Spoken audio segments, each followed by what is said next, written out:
Bismillahirrahmanirrahim. Allahumma faqihna fid din wa 'allimna at-ta'wil. Qala Allah Ta'ala fi suratil Baqarah, Syahrul Ramadan alladzi unzila fihi al-Qur'an. Kita masih membicarakan tentang Ramadan dan Al-Qur'an. Ayatnya masih sama dan tidak berubah dari dulu sampai sekarang. Syahrul Ramadan, bulan Ramadan alladzi yang unzila, diturunkan, dengan lafaz diksi anzala yang berarti sekaligus. Karena turun dalam bahasa Arab itu ada banyak kata, seperti di dalam surat Al-Qadar yang besok atau lusa akan dibaca oleh imam dalam kebiasaan kita. Inna anzalnahu, anzalna itu berasal dari kata-kata anzala yunzilu, artinya turun sekaligus ya. Tapi nanti di ujung ayatnya tanazzalul malaika, itu juga artinya turun. Tanazzalul malaikatu warruhu.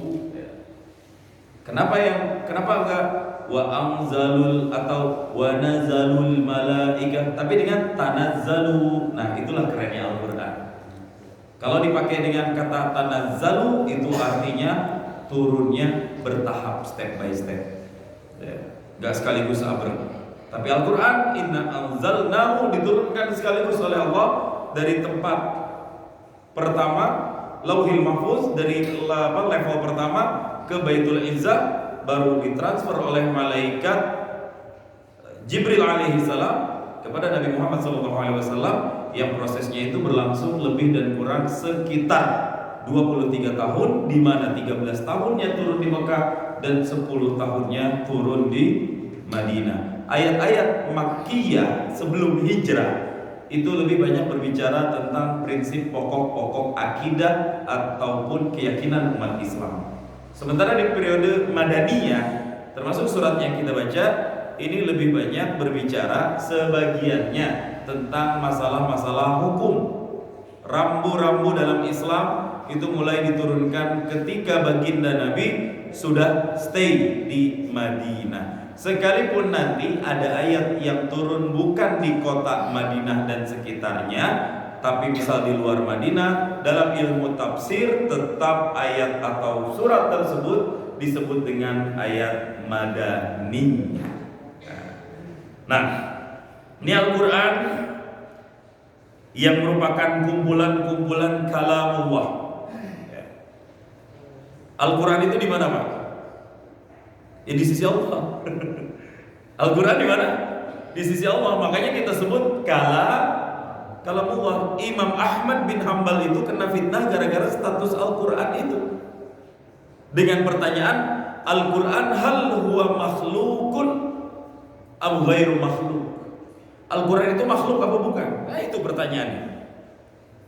Apa itu makhluk? Kullu ma siwallah, segala sesuatu yang selain Allah atau bukan Allah itu disebut dengan makhluk.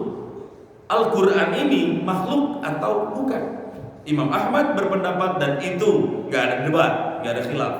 Tapi kan jadi fitnah dengan kaum Mu'tazilah pada saat itu. Mereka mengatakan bahwa Al-Quran itu makhluk.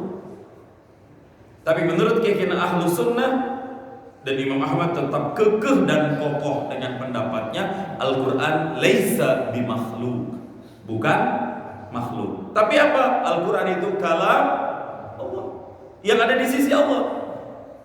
Itu Pak Ustaz, kan itu bukan Quran yang kita pegang, namanya mushaf.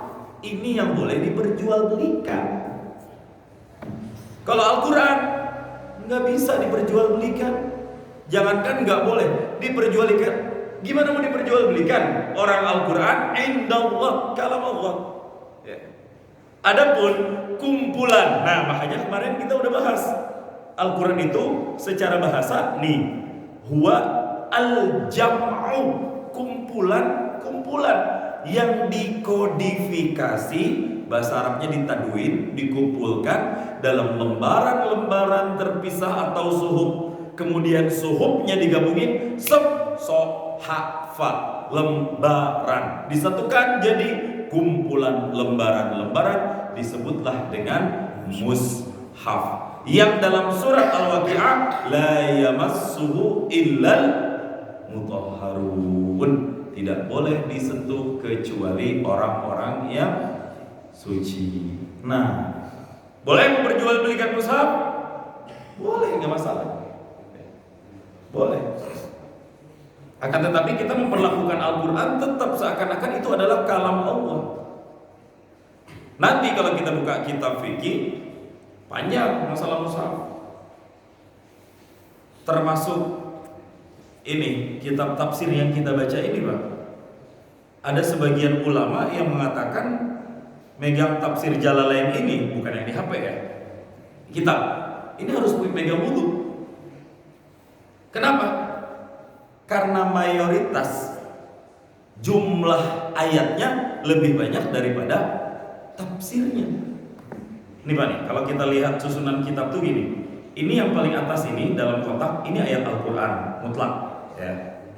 Tafsir Jalalain itu yang mana? Tuh yang di bawahnya tuh, yang di atas garis ya. Ini tafsir Jalalain tuh ini, yang kita baca tuh intinya ini. Ini penjelasan dari ayat-ayat Al-Quran.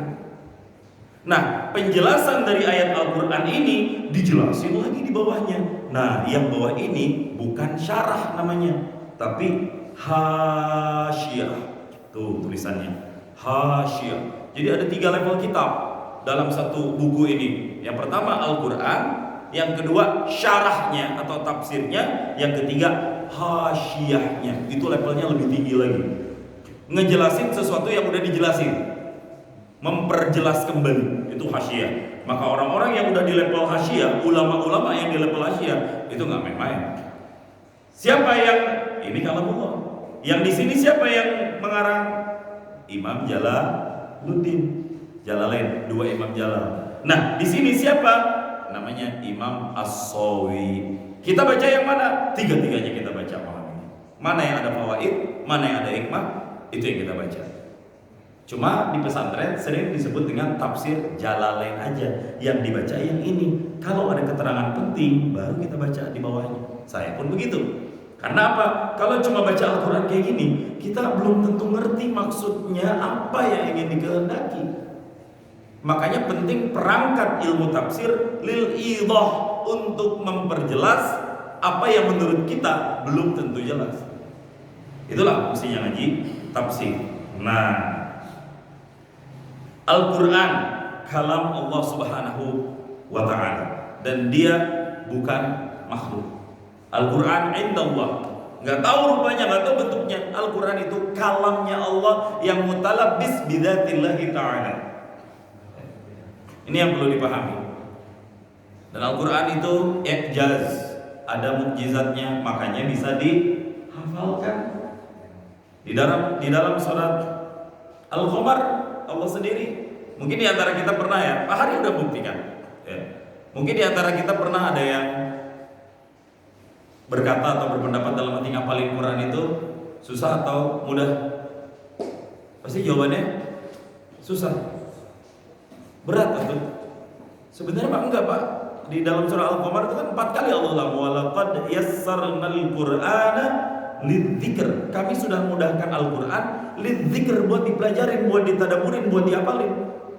Yang jadi masalah bukan Qurannya, fahal min muddakir, orangnya mau nggak belajarin, mau nggak hafalin. Walaupun kita nggak bisa bahasa Arab, kalau memang ada himmah untuk menghafal atau mempelajari, pasti bisa. Dan Mas A keren, punya segala tokohnya. Kalau kita butuh rujukan tentang Al-Quran, alhamdulillah Allah karuniakan kita guru kita Al-Hafiz Ustaz Mudhafi, mudah-mudahan Allah sehatkan beliau. Kemarin di hari Sabtu beliau banyak membedah tentang rambu-rambu cara membaca Al-Quran. Kalau waqaf apa aja rambunya, ada lam, ada shad, dan lain sebagainya. Itu penting. Kalau kita butuh rujukan masalah hukum di sini, alhamdulillah kita punya Ustaz Dedi, kita punya guru kita Ustaz Malik. Kalau kita butuh masalah kelistrikan, kita punya Pak Zainul. Kalau kita butuh manajerial, gak ragu lagi Pak Hari, orang yang paling sulit dicari tapi Allah hadirkan tengah-tengah kita. Lengkap banget Mas A ini Pak. Kalau butuh akses ke pemerintahan, ada Rois, Imam Takmir kita, Ada Abi Sohib Khan. Kalau kita butuh orang-orang yang sering menghadapi jamaah tasidi, semuanya Allah ciptakan dengan kadarnya masing-masing. Masya Allah. Jadi keren banget ini Mas Asmi. Dan kita dikit lagi jadi jogokarian ini insya Allah. Dikit lagi bisa jadi jogokarian. Semua udah Allah kasih di sini. Tinggal mau kita kembangkan atau enggak. Nah, takmirnya di situ. Nah, itu Al-Quran. Kalamullah yang Allah mudahkan. Tapi ingat, jangan sampai kita merasa bangga dengan Al-Quran yang kita miliki, ya, yang udah kita hafalkan, yang udah pernah kita pelajari. Ini nasihat buat saya pribadi, karena pernah terjadi di masa sahabat. Ada sahabat yang dia tuh hafal, bukan lagi hafiz Quran, imam ngajarin Quran, belajarnya langsung sama Nabi. Suatu saat Nabi lagi duduk, Pak. Nabi lagi duduk di depan sahabat, terus Nabi bilang, tahu nggak kalian semua wahai para sahabat? Ya, itu kalau Nabi itu ngomong tahu nggak, itu tuh semua nyimak, model on semua, rekaman otaknya. Nanti di neraka jahanam akan ada di antara kalian yang gigi gerahamnya di neraka itu lebih besar daripada gunung Uhud. Orang sahabat jadi larak lihat, lu gede, mau kecil. Oh, semuanya akhirnya pada ngeliat giginya masing-masing sampai rumah kaca. Gede nggak ya? Artinya apa? Matinya su'ul khotimah. Yang jadi masalah, Nabi ngomong ke para sahabat. Sahabat bahkan orang yang dekat sama Nabi, beriman kepada Nabi. Nah, kriteria terakhir, wafat dalam keadaan beriman kepada Nabi. Ini harus ada 3 unsur ini. Harus pernah ketemu Nabi walau sekali ya. Walau sekali itu udah sahabat. Karena nanti ada orang-orang yang hidup di zaman Nabi tapi gak pernah ketemu sama Nabi. Itu ada sekitar 20 atau 30-an. Dia bukan masuk dalam golongan sahabat, tapi golongan tabi'in, di bawah sahabat. Nah, kembali ke cerita tadi, itu sahabat yang masih pada hidup itu kepikiran terus tuh omongan Nabi itu. Dan banyak, ada lebih dari 10 sahabat yang gigi gerahamnya agak sedikit gede. Dilihat, terlihat matinya ini husnul apa subul. Dan semuanya, termasuk Abu Bakar sendiri, itu dikenal juga memiliki geraham yang agak besar. Tapi semua sahabat ternyata ridwanullah alaihim semuanya wafat dalam keadaan keren, husnul khotimah. Tinggal tersisa 2 orang. Yang pertama Rajal bin Unfuwah, yang kedua Abu Hurairah yang selama ini berteman dekat dengan Nabi. Abu Hurairah, jangan gua lagi. Nah, Rajal, jangan gua lagi. Nah, semua berpikir kayak gitu. Salah satu dari 2 ini pasti. Ya, tapi kan gak ada yang tahu. Ini masalahnya ahlul Quran nih dua-duanya nih. Ahlul ibadah. Abu Hurairah dikenal dengan kedekatannya kepada Rasulullah. Aksar riwayatan, yang paling banyak meriwayatkan hadis. Sahabat di antara para sahabat siapa? Abu Hurairah. Yang satu lagi Rajal bin Unfuwah. Sampai 1 hari, Pak, Nabi udah wafat. Yang Abu Bakar masih hidup ya, Yang melanjutkan perjuangan baginda Nabi SAW adalah Sayyidina Abu Bakar pada saat itu. Nah, yang jadi masalah, orang-orang itu di zaman Nabi wafat itu mereka nggak ada lagi yang kembali menyembah berhala. Kan sebelum Nabi kan mereka semua nyembah berhala. Datang Nabi musnah semua berhala. Nggak ada lagi yang nyembah-nyembah Lat, Uzza. Semuanya beriman kepada Allah dan Rasulullah. Muskilahnya adalah ketika Nabi wafat, orang-orang nggak pada nyembah berhala lagi, betul. Tapi yang jadi masalah, muncul nabi-nabi palsu. Nah, mereka mengklaim bahwa dirinya adalah nabi, padahal Nabi Muhammad sudah mengklaim la nabiyya ba'di. Enggak ada lagi nabi setelah Nabi Muhammad, clear. Banyak tuh muncul nabi-nabi. Sampai sekarang juga banyak. Ada siapa di Gunung Sindur? Ahmad Musaddiq, ya kan? Yang diinterogasi polisi, katanya di depannya ada Bukhari Sweat. Nabi kekurangan ion. Terus di Cicalengka katanya ada nabi lagi. Nah itu sampai sekarang juga ada nabi-nabi palsu. Nah di zaman dulu, bukan lagi ada, banyak dan pengikutnya bersenjata semuanya. Salah satu di antaranya seseorang bernama Musailamah Al-Kadzdzab. Musailamah namanya, Al-Kadzdzab sematan dari kaum muslimin. Apa arti Al-Kadzdzab? Tukang pendusta alias astugib. Apa itu astugib? Asli tukang kibul. Itu Musailamah. Dan sebelum memilih jalan militer, diplomasi dulu. Kayak negara yang lagi konflik sekarang, diplomasi dulu, gagal serang. Ya. Dulu juga begitu. Abu Bakar mutus salah satu sahabatnya. Itulah yang namanya Rajal. Ente kan ahli Quran, ente kan belajar sama Nabi langsung. Apalagi ente cakep. Hadapin Musailamah, kalahkan hujahnya dengan hujah Quran yang ada pada dirimu. Gaskan ya Khalifah, berangkat. Ternyata sampai sana, Pak, bukan malah menjalankan tugas seperti semestinya, malah ditawari iming-iming jabatan. Lu jadi umat Nabi Muhammad udah dapat apa selama ini? Udah daripada kesono, udah lu sama gua angkat ntar jadi sahabat dekat gua. Nah, bahasa kitanya Pak ya. Butuh apa? Ini itu. Ada kendaraan, ada Land Cruiser aman, SMK lewat. Wah, ditawari siapa yang gak pengen Pak? Hidup selama ini susah, ditawarin gelimang, punya posisi tinggi, dan akhirnya ujung-ujungnya dia bikin postingan yang viral. Kemudian, wahai sekalian manusia, ketahuilah bahwa Musailamah dia adalah nabi yang sesungguhnya. Ini nih yang akhirnya shadaqa Rasulullah sallallahu alaihi wasallam. Singkat cerita, dia pun akhirnya ikut berperang. Satu pertumpahan peperangan yang sangat dahsyat di era Abu Bakar As-Siddiq yang dalam kitab-kitab atau buku-buku sejarah disebut dengan Ghazwah Al-Yamamah, the Battle of Yamamah. Perang Yamamah itu luar biasa. Itu bukan perang melawan orang-orang yang kerajaan, bukan. Arab vs Arab sendiri. Orang-orang yang dulunya Islam lalu murtad membelot ngelawan orang yang masih Islam. Itu PR beratnya Abu Bakar dalam 2 tahun kepemimpinan beliau. Itu ngurus 2, memerangi orang yang murtad, yang kedua memerangi orang yang enggan membayar zakat. Kalau bukan Abu Bakar yang mimpin, tapi di situ Sayyidina Ali ikut bantu bertempur, Sayyidina Umar ikut bantu bertempur, dan puncaknya adalah pada perang Yamamah. Banyak sahabat Nabi SAW yang ahlul Quran gugur dan wafat pada saat itu. Tapi peperangan akhirnya dimenangkan oleh kaum muslimin. Musailamah Al-Kadzdzab gugur, ditombak oleh seorang budak yang hitam legam. Siapa namanya? Wahsy. Yang Wahsy itu juga adalah orang yang pernah menombak orang terbaik, pamannya Nabi SAW, Hamzah bin Abdul Muthalib.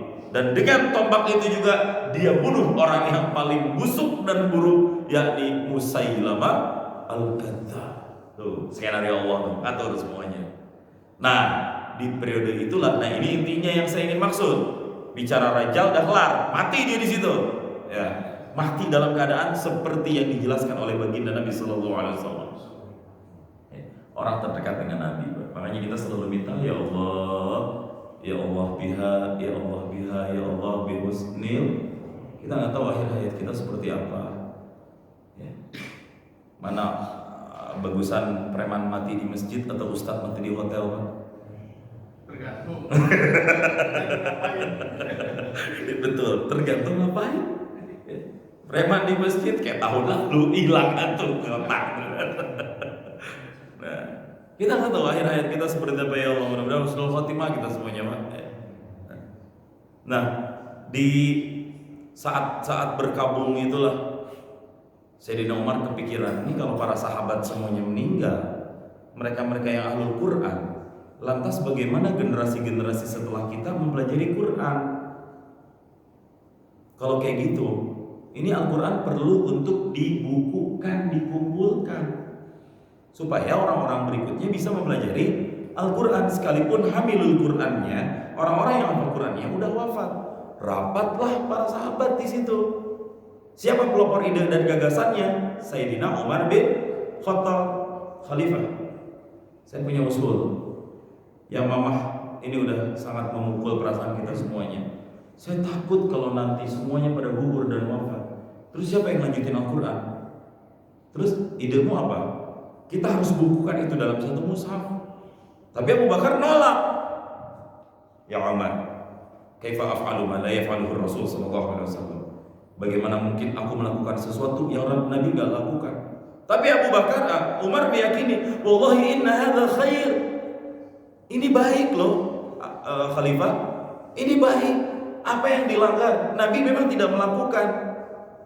Tapi kalau ini tidak dilakukan, gimana yang lainnya nanti mempelajari Quran? Akhirnya Abu Bakar minta pendapat yang lain. Utsman, saya setuju sama Umar, keren. Terus Utsman, siapa lagi? Ali bin Abi Thalib. Ali bin Abi Thalib udah bukan langsung setuju. Kalau saya langsung aja eksekusi. Siapa orang yang kita tunjuk jadi ketua panitia pengumpul Al-Quran?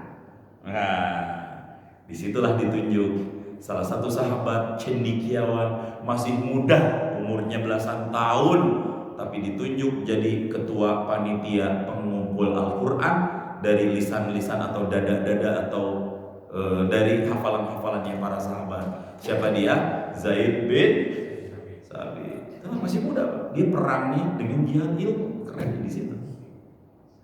Nah, sampailah kemudian Al-Quran dikodifikasi dengan sejarahnya yang sangat panjang, dengan berbagai rosam-rosamnya, sampai sekarang Al-Quran dengan versi yang kita baca, meskipun bentuk syakal hurufnya berbeda jauh dengan apa yang ada di zaman Nabi SAW, tapi itu hanya bentuk, tulisan yang cara bacanya intinya mendekatkan apa yang dibaca sesuai dengan yang dibaca oleh Rasul Sallallahu Alaihi Wasallam dengan 7 versi qiraat yang berbeda-beda yang semuanya dibenarkan oleh Rasulullah Sallallahu Alaihi Wasallam, yang kemudian kita sebut dengan istilah qiraah sab'ah, 7 versi bacaan Quran. Jangan disalah-salahin kalau tahu ilmunya. Wadduha bid'ah, nggak boleh Pak. Itu semua ada keterangannya, tapi jangan dicampur-campur. Wadduha wal laili idza saja. Itu enggak boleh. Ya. Harus konsisten dalam satu qiraah. Nah, udah paling bener. Kita udah satu qiraah aja belum tentu lancar ini. Mat sama waqaf enggak beda-beda. Nun mati dari kemarin enggak dikubur-kubur. Nah, itu Al-Qur'an. Diturunkan di dalam bulan yang kita sedang lalui sekarang, yakni bulan Ramadan. Nah, lanjutan ayatnya halaman 309. Hudan linnas wa bayyinatin minal huda wal furqan. Huda, apa arti huda? Di bawah tuh dijelaskan. Huda ini halun, yang ada tanda kurungnya, halun, ini bentuk hal itu keadaan. Dalam bahasa tafsirnya hadiyan minad dhalalah. Huda artinya petunjuk. Maksudnya apa? Hadiyan, hadi itu artinya penunjuk. Kalau huda petunjuk, jadi beda ya. Huda itu petunjuk, hadi orang yang menunjukkan. Ustaz, saya punya teman namanya Hadi. Nah, itu dia tukang nunjuk. Kalau kita nanya jalan nggak tahu, tanya sama dia. Ada namanya Pak Hadi di sini ya. Hadi itu artinya keren, petunjuk, penunjuk lebih tepatnya. Penunjuk dari apa? Minad dhalalati, dari kesesatan. Nah, Al-Quran itu nunjuk daripada kesesatan. Siapa yang jadi objek orang yang akan mengikuti petunjuk tersebut? Linnasi, bagi manusia. Yang berikutnya wabayyinatin. Al-Quran juga sebagai bayyinat. Apa itu bayyinat? Penjelasan. Bayan itu artinya penjelasan, bukti-bukti yang jelas, yang nyata. Dalam tafsir ayatin, tanda-tanda, wadihatin, yang sangat jelas. Minal huda wal furqan, daripada petunjuk. Maksudnya apa? Mimma yahdi ilal haqqi minal ahkami, daripada sesuatu yang memberikan petunjuk ilal haqqi, kepada sesuatu yang hak, yang benar, minal ahkami, dari apa yang menjadi petunjuk, dari segala rangkaian ahkam-ahkam yang ada di dalamnya. Apa itu ahkam? Artinya hukum-hukum. Ini bentuk jamak. Kalau hukumnya satu, bahasa Arabnya hukmun. Kalau hukumnya dua, hukmani. Kalau hukumnya banyak, ahkamun. Jadi Al-Quran di antara isi-isinya adalah ahkam. Apa artinya? Hukum. Jadi mushaf yang setebal ini kita baca, itu ternyata isinya cuma 3. Yang pertama akidah, keyakinan. Yang kedua akhlak, dan ini yang mayoritas. Dan yang ketiga ahkam. Apa itu? Hukum. Kemarin kita udah bicara ayat ahkam tuh, fidyah, musafir, sakit, puasa, itu kan ayat ahkam semuanya. Nah, ini bicara masalah akhlak.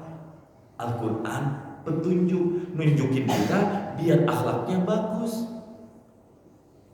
Kalau di debat, Pak Ustaz, kalau memang Al-Quran itu benar petunjuk, kenapa banyak umat Islam yang sekarang masih pada tersesat? Kan Al-Qurannya nggak berubah dari dulu, masih sama dari dulu sampai sekarang. Tak banyak kaum muslimin yang tersesat sampai sekarang.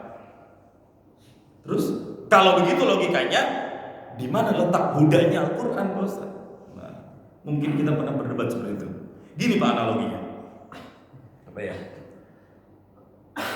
Mineral, air. Kita tahu air itu punya sifat. Ini penjelasan Gus Baha ya. Air itu punya sifat yang kalau diminum menyegarkan dan bisa menghilangkan dahaga, haus. Permasalahannya adalah air jika tetap menjadi air dan tidak diminum oleh orangnya, apakah orang tersebut akan hilang dahaganya? Jawabannya tidak akan hilang. Tapi ketika air itu tidak diminum oleh orang tersebut, apakah itu akan menghilangkan air dari sifat dahaga, sifat menghilangkan dahaga yang ada padanya? Jawabannya tidak. Air tetap akan memberikan dahaga bagi siapa, air tetap akan menghilangkan dahaga bagi siapapun orang yang mau meminumnya. Sekalipun pada akhirnya tidak ada yang minum, itu tidak akan menghilangkan kesegaran air yang akan menghilangkan dahaga bagi orang-orang yang meminumnya. That's point. Quran pun seperti itu. Quran juga adalah petunjuk.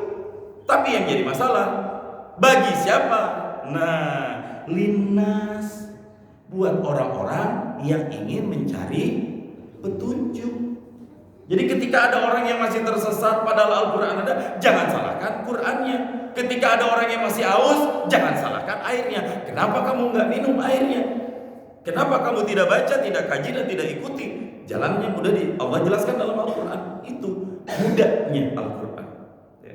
Makanya Allah jelaskan di sini hadian tafsirnya menjadi penunjuk buat manusia yang pengen ditunjukin. Atau percuma kita udah nanya jalan, Alfa sebelah mana? Kanan. Kita malah ke kiri, Indomaret. Salah orang yang nunjuk. Dia aja nggak pengen ngikutin jalan. Jalan udah ada, petunjuk udah jelas. Nah, di sini letak Al-Quran dengan hudanya. Minal huda. Yang kedua, wal furqan. Apa arti furqan? Pembeda.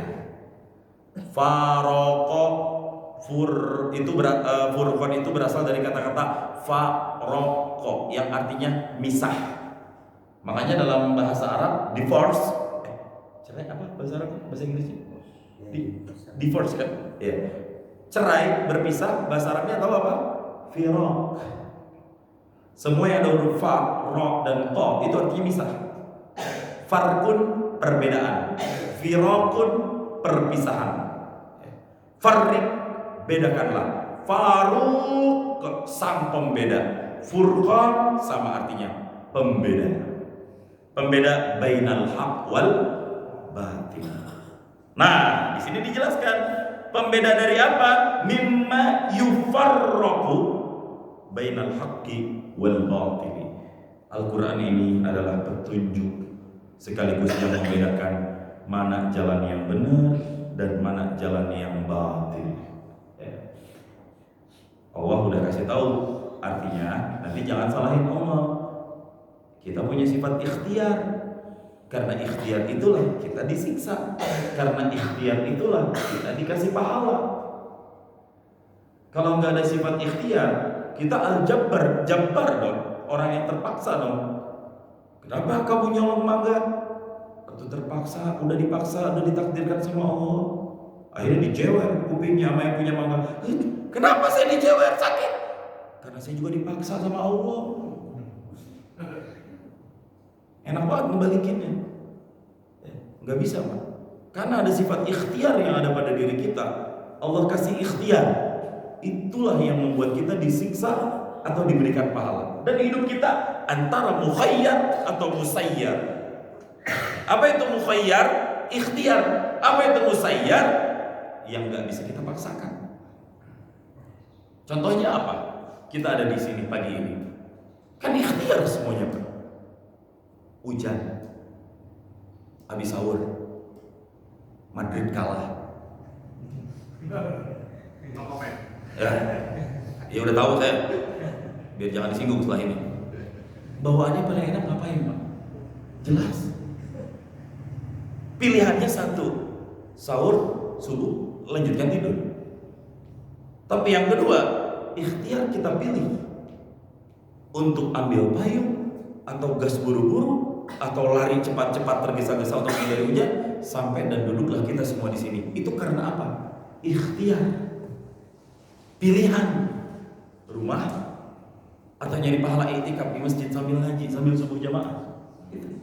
Itu namanya ikhtiar. Karena ada ikhtiar itu, Allah kasih pahala buat kita, insya Allah. Terus yang kedua maksudnya mukhayyar gimana? Musayyar gimana? Nah, kalau musayyar sesuatu yang kita nggak ada pilihan, udah Allah yang milih. Apa contohnya? Kita ditakdirkan jadi laki-laki. Jangan debat ya Allah, mudah-mudahan aww ya Allah. Minimal ada nifasnya ya Allah. Minimal saya ada haidnya biar gak puasa sekali-kali. Nggak bisa, itu udah musayyar namanya. Nggak ada hak buat kita untuk memilih. Ya Allah, kenapa saya tinggal di Indonesia, Mekarwangi lagi ya Allah? Ya memang udah Allah takdirkan seperti itu. Nah, Al-Quran itu adalah sesuatu yang membedakan antara yang hak dengan yang batil. Pilihan kita adalah memilih yang hak dan meninggalkan yang batil. Dan karena pilihan itulah seseorang akan disiksa atau tidak disiksa oleh Allah Subhanahu wa taala. Kalau misalnya kita ditangkap polisi, ada seorang penjahat ditangkap polisi. Kenapa kamu membegal dia? Pak, saya mah cuma ikut-ikutan, Pak. No, alasan hukum tidak menerima itu. Karena apa? Ikut-ikutan itu artinya dia memilih untuk mengikuti jalan yang buruk itu. Sementara di saat yang sama dia bisa saja untuk meninggalkan. Kenapa kamu ngebunuh si A? Saya mah disuruh. Enggak bisa. Kamu punya hak dan ikhtiar untuk menolak pilihan itu. Lalu kenapa justru kamu pilih membunuh? Tetap, walaupun otaknya ada, pelaku utamanya ada, tapi tetap eksekutor kena bagiannya selagi dia mengetahui. Dan itu bukan hanya diadopsi dalam fikih, tapi dalam kitab undang-undang hukum pidana pun ini masuk dalam satu asas hukum yang disebut dengan mens rea. Motif. Kenapa dia melakukan ini? Kesengajaankah? Dia tahukah? Terpaksa? Atau ada pilihan yang memang dia tahu antara baik dan buruk, lalu dia pilih yang buruknya? Itu. Penyidik harus jelas melihat sisi mens rea tersebut. Itu yang disebut dengan motif. Jangan remehkan mahasiswa hukum ini. Siang dihukum, malam ambil komputer. Yang tahu aja. Nah, minal huda wal furqan, daripada huda dan juga furqan. Dan insya Allah besok kita akan lanjut. Faman syahida minkum asyahara falyasum. Bocoran tafsirnya, barang siapa ya, besok kita akan bahas lebih dalam. Faman syahida minkum asyahara. Fa artinya maka, man barang siapa. Kalau ada man itu biasanya ada jawabnya. Barang siapa yang begini, jawabnya adalah maka begono. Itu pasti, Pak. Kalau ada man siapa, pasti harus ada jawabnya. Namanya di dalam ilmu nahwu disebut adat syarat. Jika ada kalau, jika, maka harus ada jawabnya. Kalimat tidak sempurna jika hanya ada syarat dan tidak ada jawabnya. Barang siapa yang masuk masjid duluan, dia pasti saf pertama. Nah, yang masuk masjid duluan itu adalah syarat, saf pertama itu adalah jawabnya. Begitu juga dengan kalimat kalau. Kalau Bapak Hasan datang, jawabnya apa? Saya akan berdiri memberi penghormatan. Nah, kalau Bapak Hasan datang itu syarat, berdiri memberi penghormatan itu adalah jawab. Tidak sempurna satu kalimat, hanya ada syarat tanpa jawab. Meskipun kadang-kadang jawabnya ada tapi tidak ditulis, tapi tetap maknanya harus ada jawab. Karena kita gak asik. Ustaz Yayat, entar siang kalau udah sholat zuhur terus saya pulang, kan nungguin sampai asar. Apa Ustaz? Karena apa? Nggak ada jawabnya. Pak Sidik, saya ngomong nih ya. Nanti kalau sudah 10 malam terakhir, terus saya berhenti di situ. Pak Sidik nungguin terus. Ngapa Ustaz?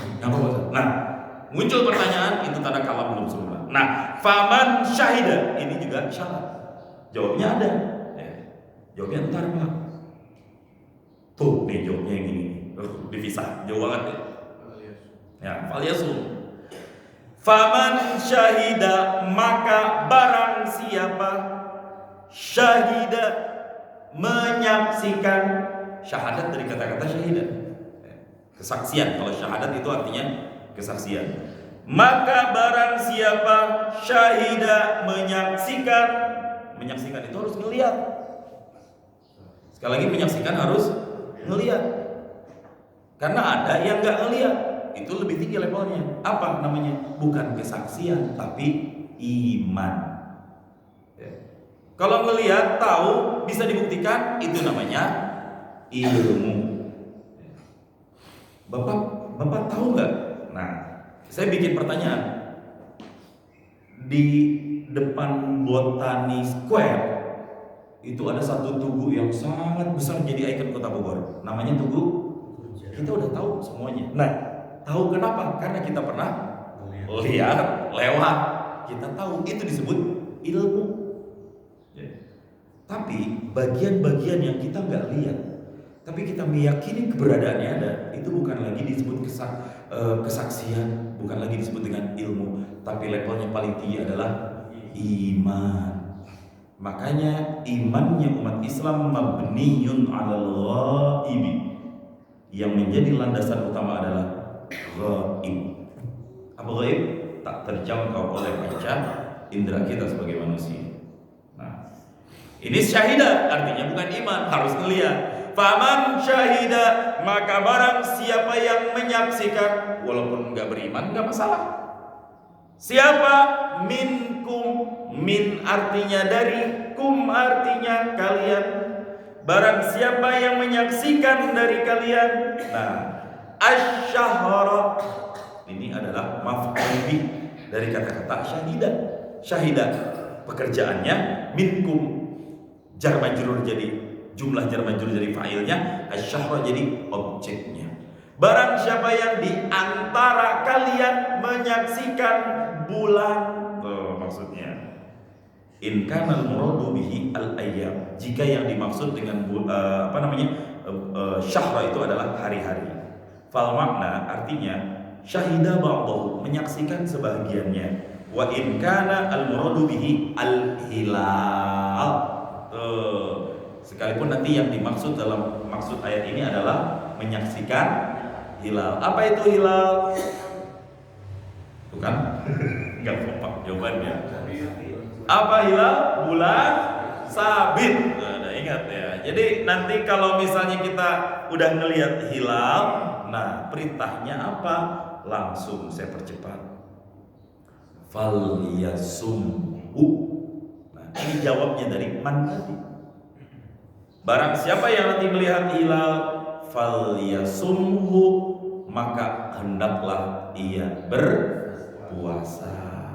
Ini makanya puasa jangan langsung setar. Nah, Kemenak ngambil ini. Kemenak ngambil dari ayat ini. Artinya apa? Harus syahidah dulu, menyaksikan dulu, diri dulu di atas, pantau dulu daerah ufuk, ada nggak hilalnya? Tuh maksudnya. Kalau ada gimana? Puasa besok, tarawih malam ini. Kalau nggak ada, tunda besoknya lagi. Masih ada kesempatan buat ke red box. Faman syahida minkum asyahra. Nah, tujuannya siapa? Nah, wal khitabu, tujuan. Khitab itu objek. Ke siapa Allah berbicara? Lil mukallaf, untuk orang-orang yang mukallaf, diberikan beban, al-qadir, yang sanggup, al-ghairi al-ma'dzuri, yang tidak dalam keadaan terkena uzur. Tuh, kena khitab faman syahida minkum syahra falyasum. Adapun kalau ada di antara kita yang kena uzur, ada di antara kita yang sakit, yang tidak diharapkan kesembuhannya, ya itu mah udah enggak falyasum, tapi falyabdihi, bayar fidyah. Nah, gitu Mas kemarin. Nah, masalah fidyah ini ternyata banyak, masih banyak di antara jemaah yang WA saya. Ustaz, kalau ada orang yang ini orang tua saya begini. Terus kenapa? Iya. Kemarin ada yang nanya, saya nggak usah sebut siapa.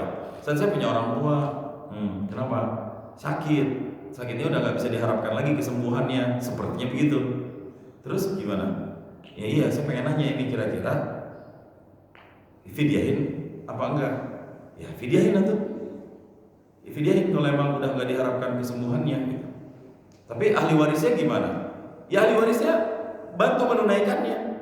Ya kalau emang punya utang mau puasain nggak apa-apa, karena Nabi bilang kalau misalnya ada yang mati dan dia punya utang, boleh soma anhu waliyu, warisnya puasain. Jadi nanti bapak boleh untuk warisin almarhum. Enggak Pak Ustaz, bapak saya masih hidup. Oh sorry. Ya dia ngomong masih hidup. Nanyanya cuma sakit doang.